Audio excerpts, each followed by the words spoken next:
You're listening to the Commit to Wealth podcast, episode number 4. Welcome to the Commit to Wealth podcast, providing you with the expertise and proven strategies to scale your real estate business. Learn from today's top real estate entrepreneurs and build your own wealth. Your legacy and commitment to wealth starts now with your host, Juan Vargas.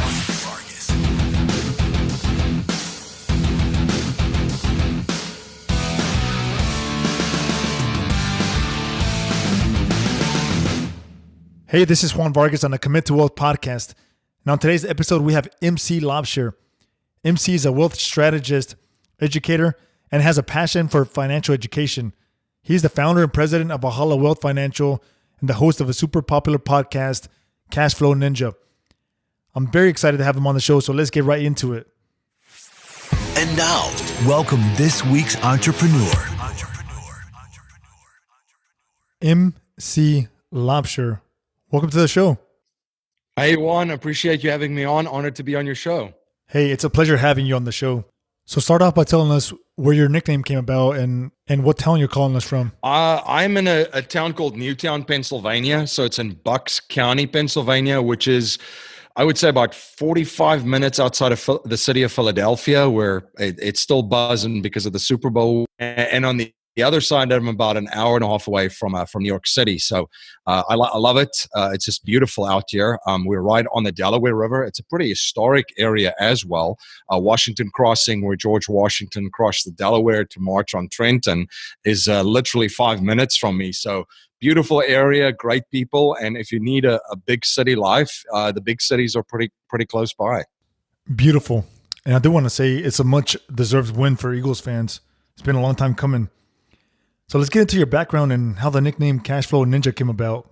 Yeah, so I'm originally from South Africa. It's not a Pennsylvanian accent. Yeah, I don't think it is. So I came to the United States in 2001. Wow, it's been a while. What a journey. Yeah, I traveled a little bit. I came here with a backpack, $500, a sense of humor and a sense of adventure, right? And I actually played sports here for a while. I was a member of the U.S. men's national rugby player pool up until 2007. Nice. Played in a city-based league over here. Had a lot of fun, made a lot of friends, a lot of great experiences. And while I was doing that, that's kind of how I jumped into investing and business. The little purple book that a lot of folks refer to, Rich Dad, Poor Dad, is a book that I read. My mom actually gave me it as a gift not long after it came out. I think it was around 2001 maybe. That really changed the way that I was thinking. Looked at the world. I was very fortunate to go to a pretty prestigious school in South Africa where there were definitely contrasts of the rich dad and poor dad, right? It was right in front of you because there were very wealthy families that I attended school with. And then there were folks that didn't come from much and created something out of their own, right? So I saw that before. The book really opened it up for me. I dived into that. That's where I went down the rabbit hole.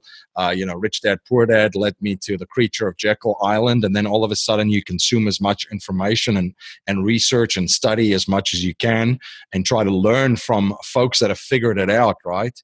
My investing journey and my business journey, I bought my first investment property in 2001, actually. So I did take action. I didn't know a lot, but I'm one of those guys that'll take action. So I took action, and that's kind of where my school started. As I pointed it out, I was probably one of the very, very few people that managed to lose money in a market that was climbing and really going up rapidly. Wow. Right. I don't know a lot of people that have lost money in a bubble, the early stages of a bubble, right? But I think because I did that, and there's many reasons why I did that. I was inexperienced. I had no idea what I was doing. I learned a lot of hard lessons.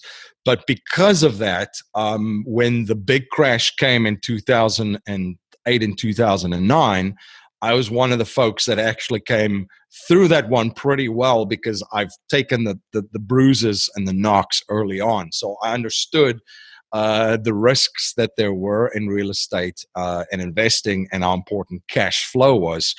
So anyway, so that was just and from there on, I've invested in real estate, started a couple of businesses. I'm currently, as you mentioned, the creator and host of a podcast called the Cashflow Ninja, where we interview these cashflow ninjas that share how to create income in the new economy and in the information age, from real estate, commodities, businesses, paper assets, digital and crypto assets, and blockchain assets, which has gotten a lot of traction lately. And I'm also the president and founder of a company called Valhalla Wealth Financial. And what we focused on is we help people build their wealth outside of Wall Street in alternative asset classes, and create systems and processes for them to help them achieve their wealth goals. The Cashflow Ninja, where that started, and I know you wanted to know a little bit more about where the name came from. So I actually did grow up in a martial arts family. My dad is a pretty well-known martial artist, if you want to call it that. Right. Yeah, he's a ninth Dan karateka. So it travels the world, 8 to 12 countries a year, teaching all around the world. And what I've learned from my dad too is, and seen it is, it is a lifelong pursuit and daily, a disciplined pursuit of excellence daily in his craft. He's never arrived in excellence. Every single day, true traditional martial artists, because it is an art form, get up every single day and they try to be better than they were the day before and try to improve, right? And that's physically, spiritually, emotionally, in all different aspects. So the cash flow comes from the passive income side, where that's the only way that you're going to have financial security and financial freedom in this very volatile new world that we live in.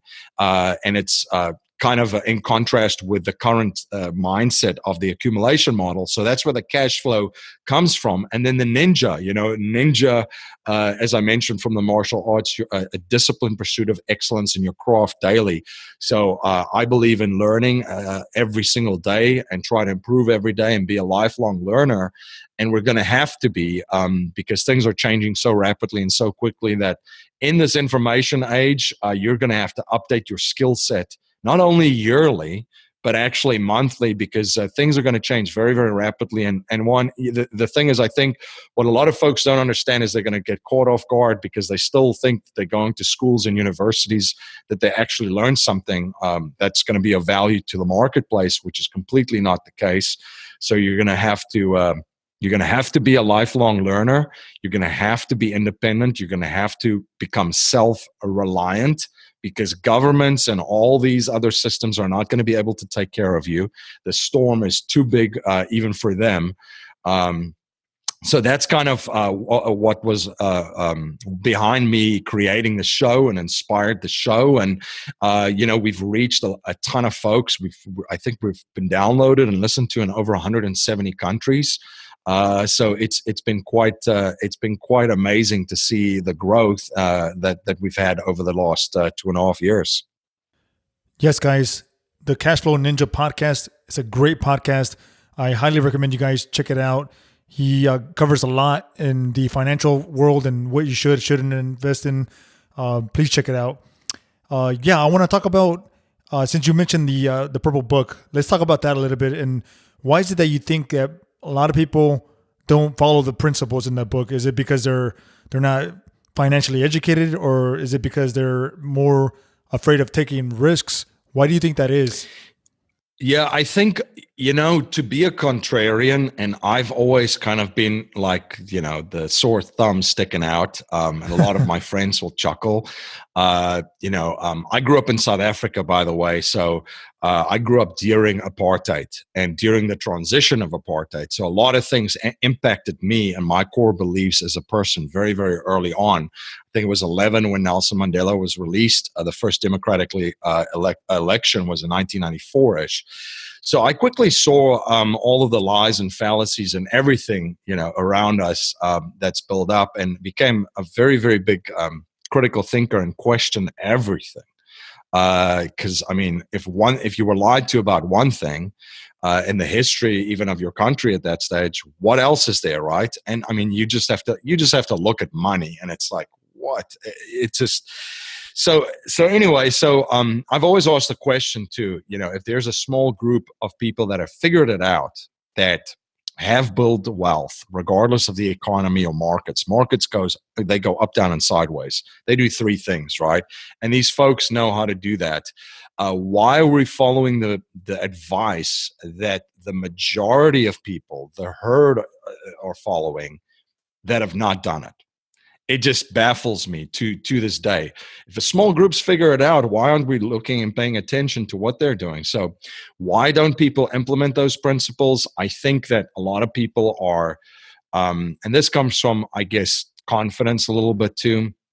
They don't like, as a human beings, we're pack animals, safety in numbers, right? It's a cliche, but it's true. People don't like to go against the grain. They don't like to go at things alone.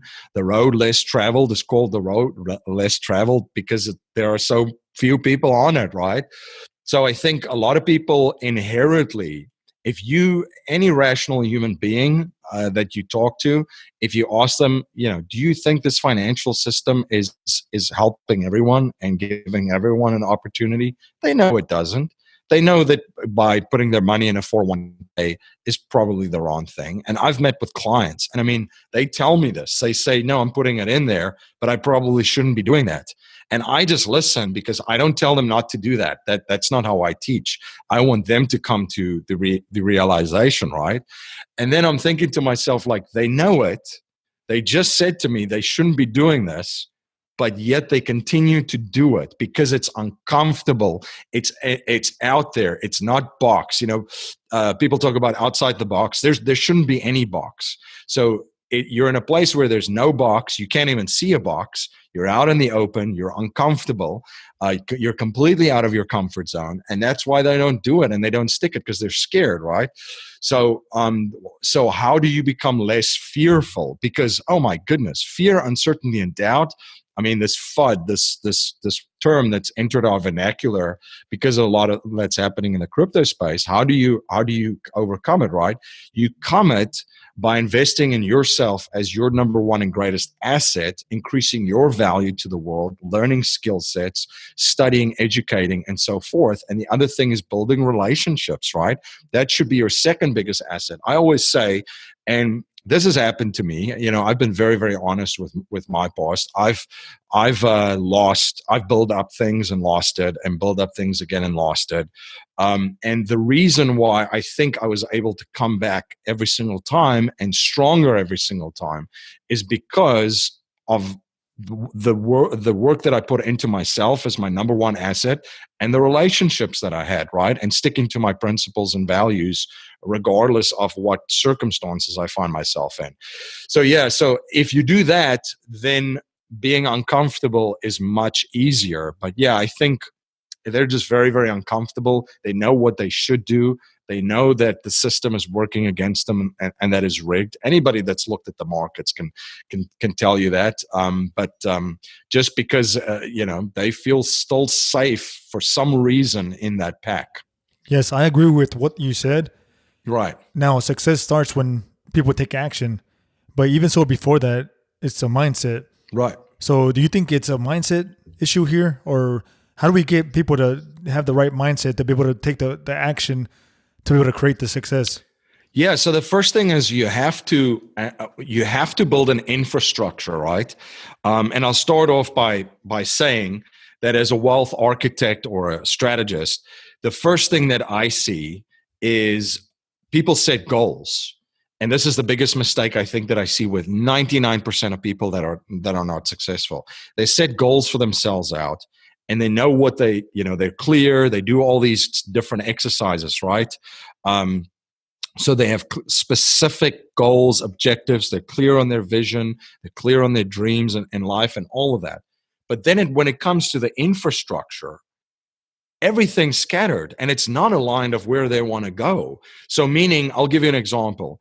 If somebody wants to build passive income, and I'm just going to use real estate, like through real estate, and they want to buy, for instance, 10 investment properties, But then they're still putting money in 401ks, and they're still putting it in IRAs, and they're still throwing a bunch of stuff in cryptocurrencies. And I mean, they're all over the place and scattered, instead of, if that's your objective and your goal, to align all of your assets, your thinking, your habits, where your money's going behind that goal, to every single day push you closer to that goal. So that being said, how do we build an infrastructure, right? So some of the things that we teach is, there's a wealth formula that a mentor of mine taught me. That is just, I mean, it just works like clockwork. And it's just quite incredible. And the wealth formula is, it's your mental capital times your relationship capital that equals your financial capital. Right. Right. And then your financial capital then needs to be converted into cash flow, and then you have your number. So when you work it backwards, let's just say you want to make $10,000 a month, and let's just use the same example of real estate investing, right? If you want to make $10,000 a month, that's $120,000 per year. So let's work it backwards. And just for simplicity, I'm going to use some simple numbers so that listeners can follow me. But if you want to make $120,000 a year, let's just say you can consistently earn on a specific investment 12%. Well, then you know that the capital that you require is going to be $1 million for that, right? $1 million, 12% on that, you're going to get 10 per month, 120,000 per year. So we know now the back end of that. But now, how do we build this infrastructure of mechanics of how to do that? And the first thing I said is, you're your number one asset. The reason why you don't have what you want in your life right now is not because of the Federal Reserve or because of Barack Obama or George Bush or anybody. It's the person looking back at you in the mirror, right? So you're your number one and greatest asset. So the first thing is, how do you increase your mental capital? Mental capital in the sense of, what books do you read? What do you study? What seminars do you attend? What courses do you learn, right? And the other thing that I talk about is a high income skill set.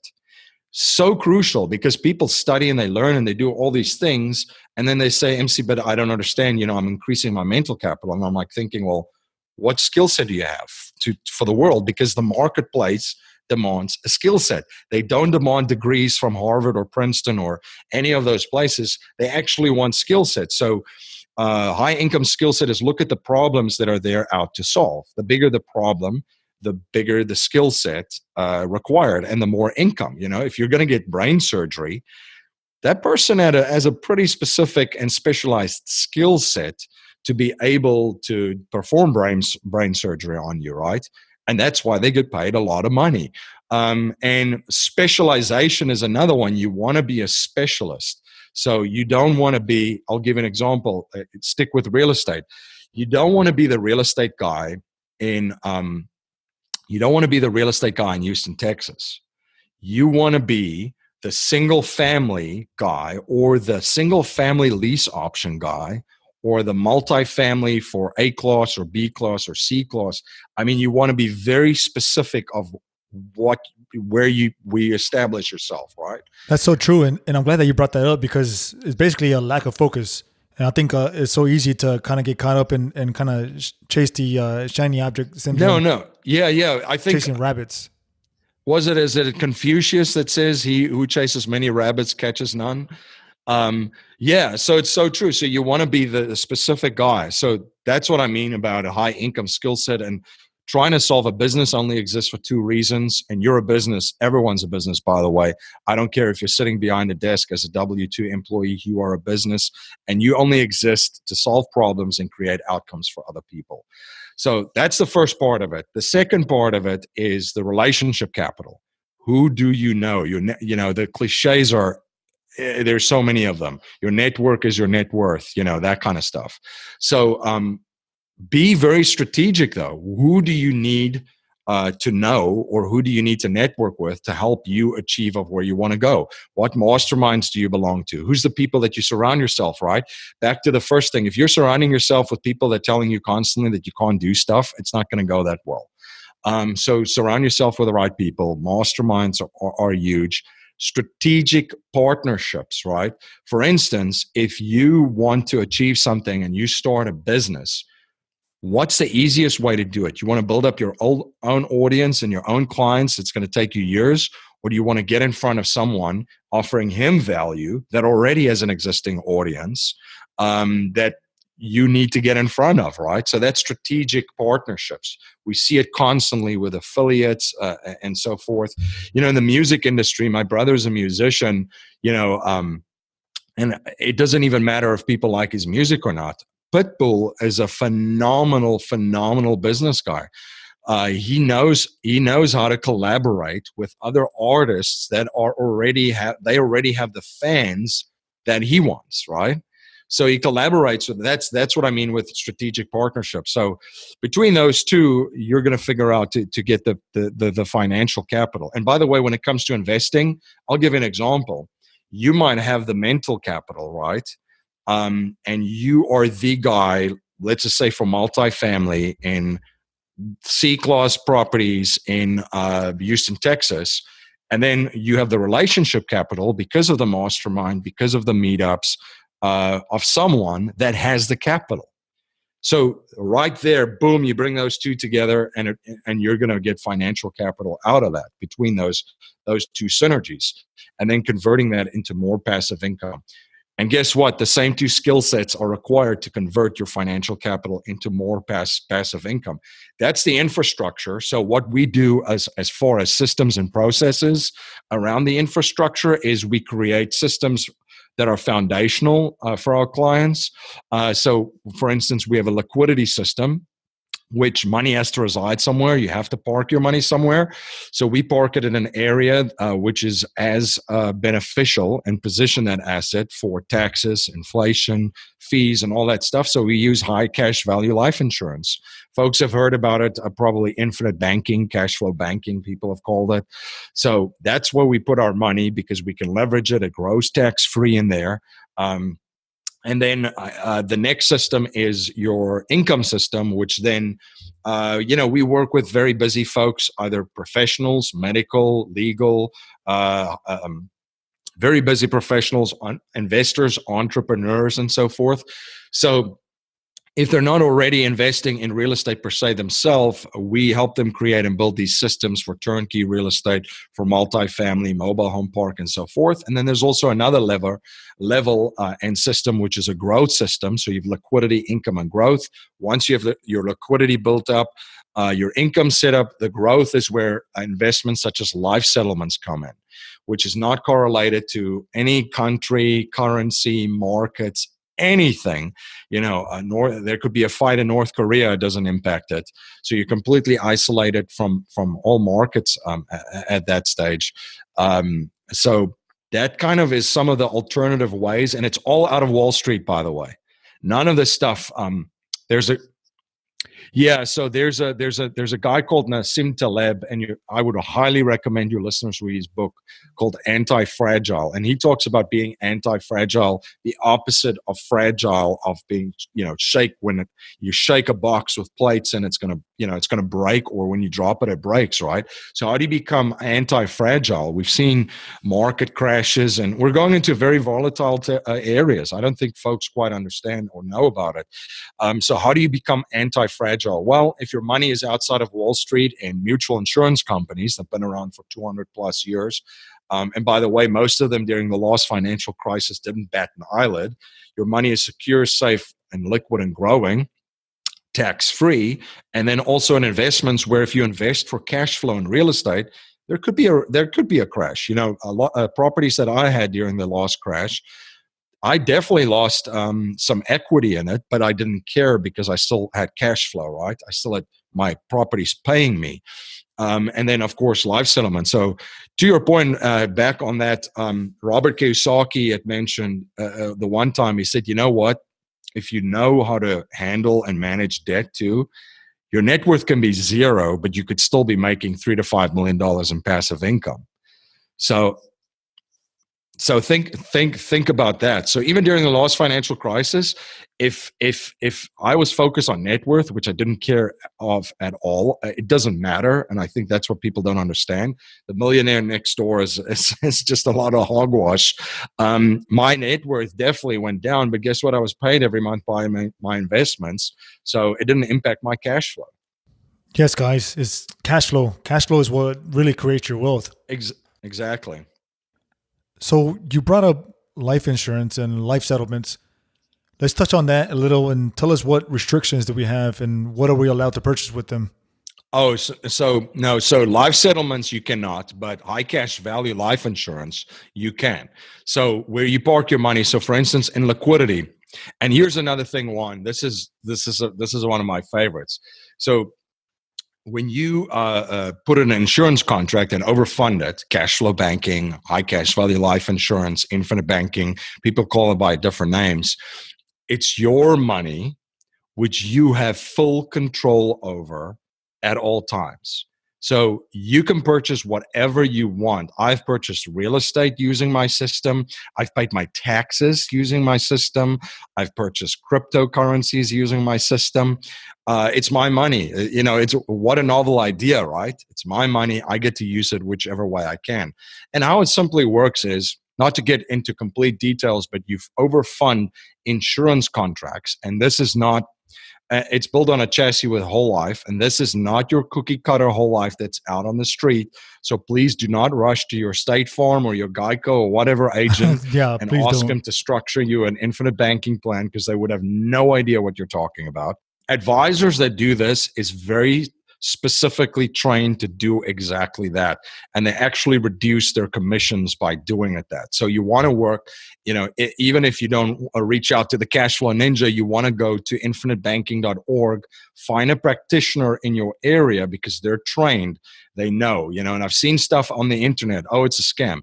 Here's why it could be a scam. It wasn't set up properly. It wasn't set up with the right agent. It wasn't set up with the right company. So if you just heard this on a podcast and ran to the first guy and got a quote from him and set it up, it's probably set up wrong. I'm going to say 99% of the time it will be set up wrong. So anyway, so you overfund the insurance, and it's guaranteed the money that's in there. It's predictable. It's growing with an interest rate and a dividend, because mutual insurance companies are not listed on the stock market. So you get to participate as an owner in the stock market, right? Or the owner of the company, right?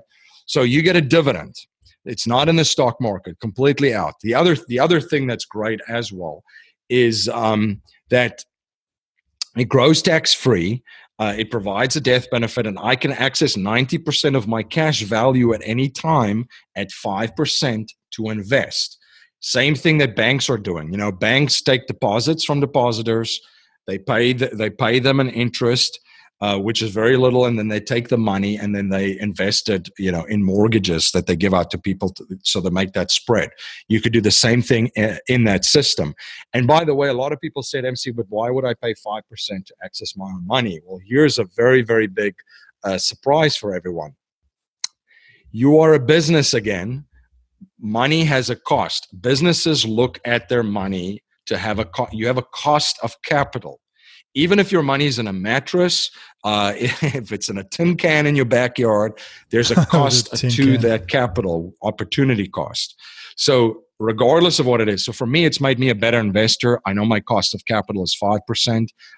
It's made me a very more diligent investor. So I analyze deals better, whether it's investing back into my own business, whether it's investing into other businesses or investments. And then you flow the money back into the whole life insurance contract, because money needs to reside somewhere.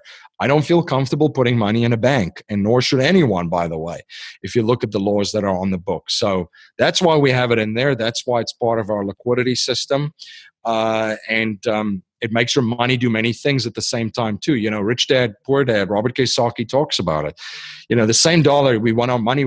We don't want to work for money. We want our money working for us. But how about having that money not only do one job, but multiple jobs, which in the example between insurance and real estate, there could be 5, 6, 7 jobs that $1 is doing within your own infrastructure and your system.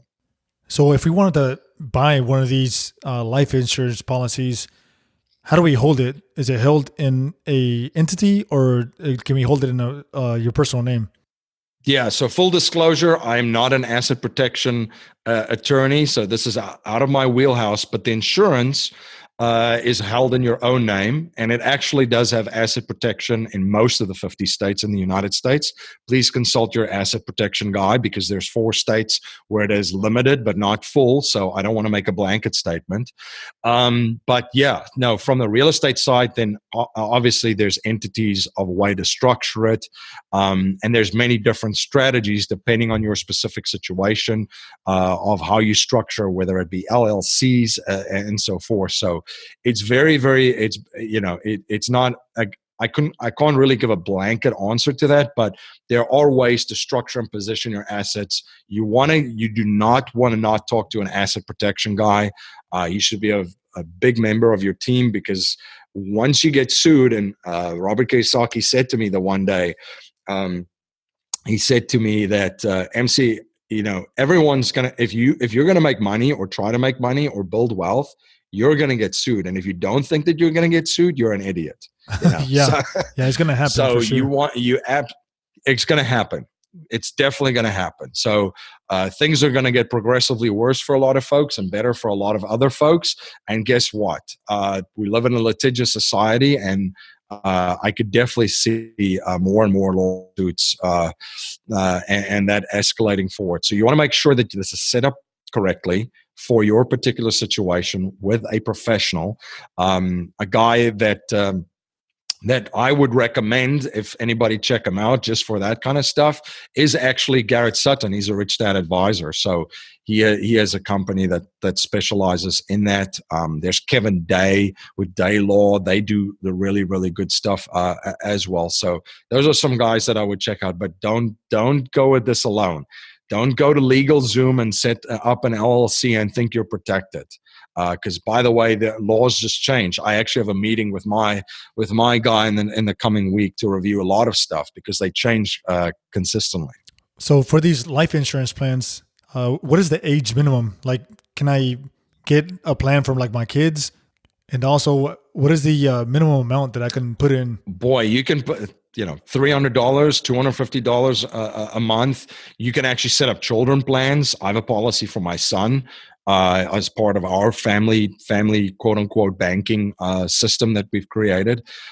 So yeah, children are insurable as well, and you can set them up amazing for the rest of their life. I mean, if I just look at for my son, and my son is 9 months old right now, I mean, he knows he's going to have certainty in his life that I don't think a lot of other children will have. He knows more or less what he's going to have when he's 16, when he's going to, if he even goes to university at that stage. And then when he's 30, 40, 50, 60 at the back end of his life as well, when I'm no longer around, right? When I'm in the ground and Right. the worms are having their way with me, right? So he's going to be taken care of, and he's going to be able to pass that on to the next generation. So it's amazing what you can do with the strategy and the legacy that you can leave for yourself, your family, and future generations. Yeah, I think this is a great strategy to be able to use it, to have another tool in your toolbox. But that being said, it can be a little difficult to understand, especially because most people haven't necessarily heard of it.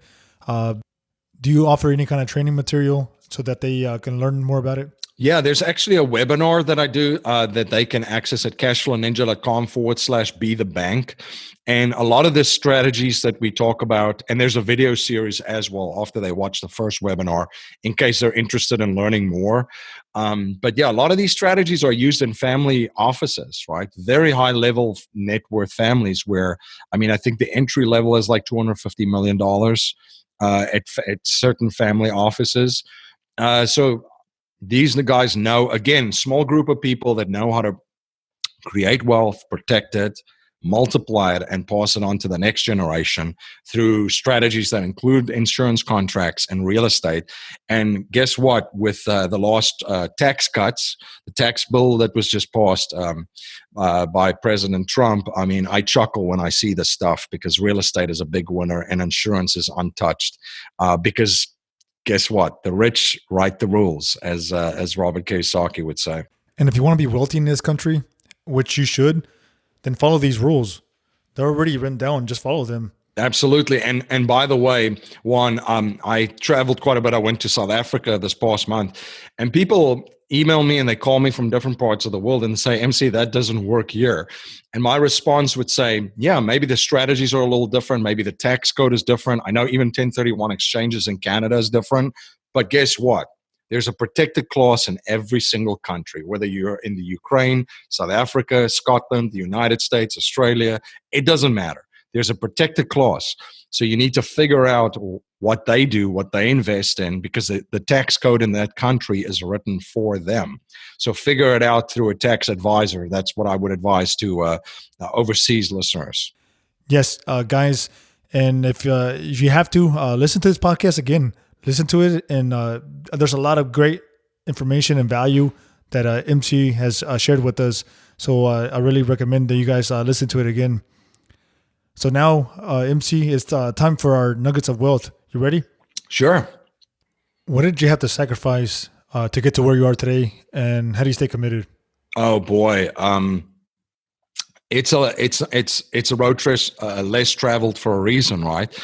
So it's a lonely road. It's you. You need a good support system around you. What do I have to sacrifice? I mean, you don't get to see as many friends as you like, family, and so forth, because you're on a different path, right? So if friends are going out to the club and popping champagne and throwing dollar bills, you're at home studying and reading and doing webinars and all that kind of stuff. So you need to make the adjustments now and do things that not a lot of people are willing to do, so that you're going to have eventually what you want to have. Absolutely in the future. So no, definitely a lot of sacrifices with time, a lot of hard work, a lot of unpaid work, right?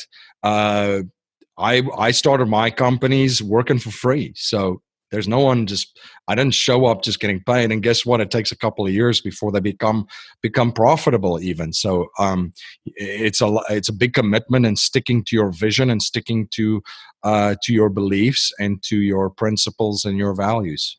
Great answer, MC. I love that. What do you think is an investor's biggest fear or obstacle in real estate, and what can they do to overcome it? Oh, wow. I would say in the beginning it's the fear of failure, but then you just make peace with it because it's part of the journey. I mean, most entrepreneurs have failed, have more failures than successes, right? It's almost like there's an analogy of that, and of Michael Jordan, which Michael Jordan, I think the statistics was he's the player with the most missed shots, like in the last final seconds or something like that. But he's also the player with the most shots made, right? Given the ball the last couple of seconds. So, there's this great ad, by the way, that he speaks about this. You know, that he's failed so many times. He's failed and failed and failed and over and over in his life, and that's why he succeeds. So I would say a lot of new guys, that's their biggest failure. But guess what? They're going to fail, and it just becomes part of life.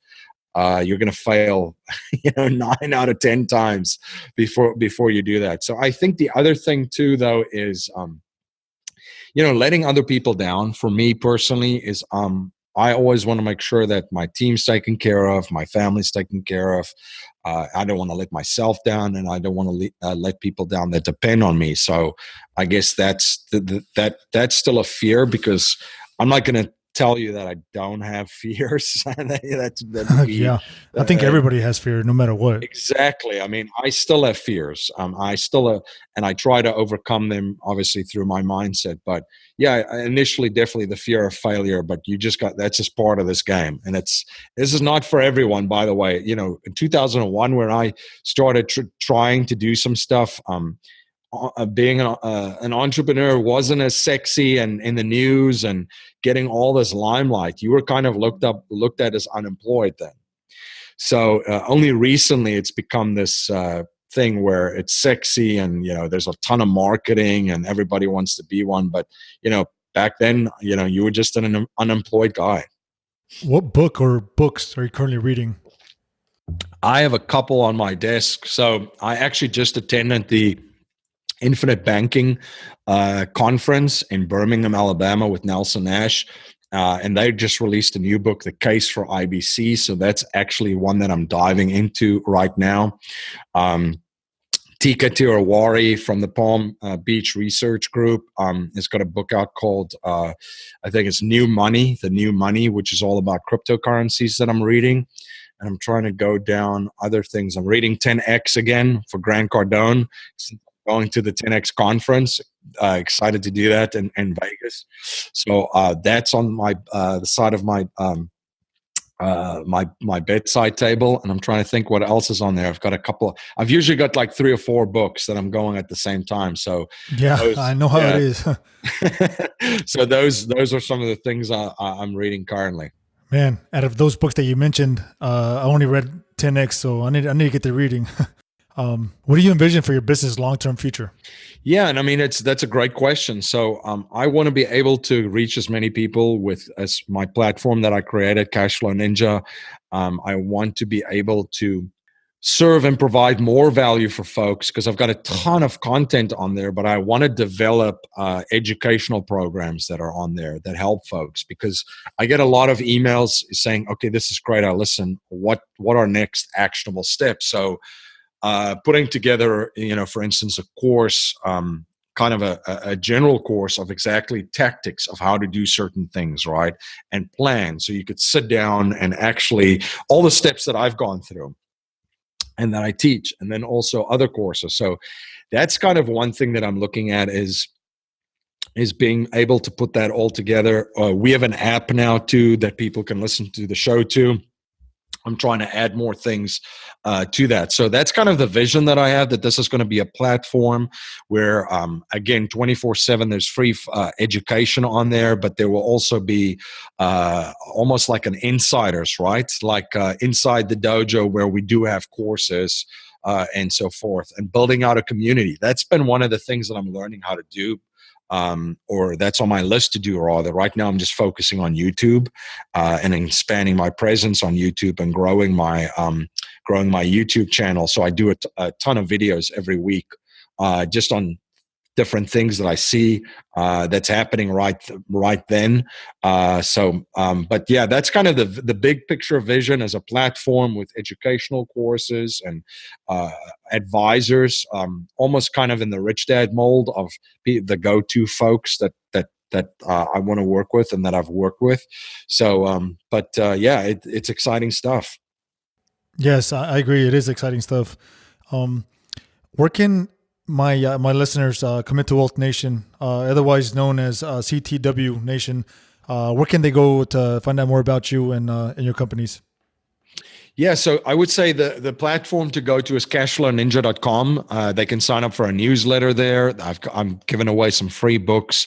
There's free educational videos on there. There's now, I think you and I, Juan, just spoke about it, but there's almost close. There's going to be close to 300, possibly when folks listen to this, episodes on there about everything, whether it's we've covered cryptocurrencies since 2.5 years ago, right? We started. And we've covered a ton of stuff: commodities, gold, silver, agriculture, paper assets, mortgages, real estate, different strategies, and then also different wealth strategies, personal development. So there's a library of stuff on there. If they want to check us out and listen to us, that's where I would start. And if people are interested in our services to help you and build processes and systems for you, that webinar is at cashflowninja.com/be the bank. So it's just a little bit more detailed in the strategy, how it exactly works, and all of this, the value that we provide for our clients.